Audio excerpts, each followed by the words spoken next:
Part 5, we have here topical interferon was used early on in this non-peer-reviewed study that is brought up in the NIH review.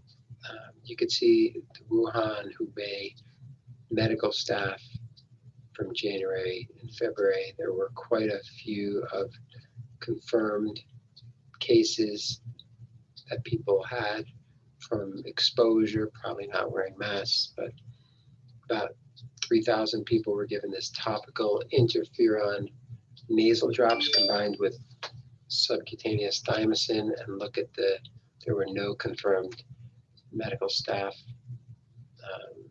cases, so maybe there is some benefit to topical interferon, which is not commercially available. How about iodine?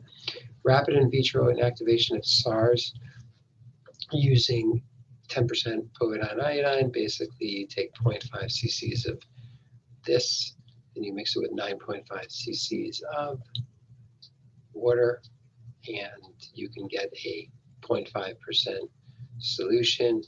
If you incubate that for 15 seconds, you should eliminate virus. This is the article where they looked at SARS-CoV-2 in vitro, and they saw that just in 15 seconds, a 0.5% solution was enough compared to ethanol 70% water, which really didn't do the job. So once again, the takeaway is that a simple wash with iodine might be helpful. This is published in JAMA Head and Neck Surgery, showing that the povidone iodine nasal antiseptic solution at the same 0.5% rapidly inactivates again in 15 seconds. And there's a company called Halodyne that is already selling the product, oral and nasal antiseptic. It's iodine rinse and nasal application. The company is called Halodyne. How about nitric oxide? It has a direct effect on SARS. You can see there's a study in the Redox Biology. I have prescribed it for several patients based on the same dosing that is used. There's a company called Sanitize in Canada that does a similar nitric oxide solution. That being said, this is the study in 2005. It inhibits the replication cycle of SARS-CoV-1.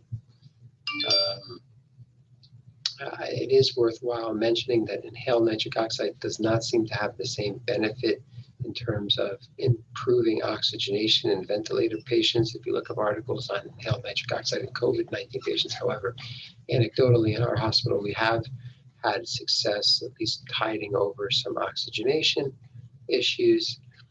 There's a case report in the American Journal of Respiratory Critical Care about a patient with pulmonary arterial hypertension and outpatient nitric oxide. I just want to point out that was 20 ppm used for a couple days.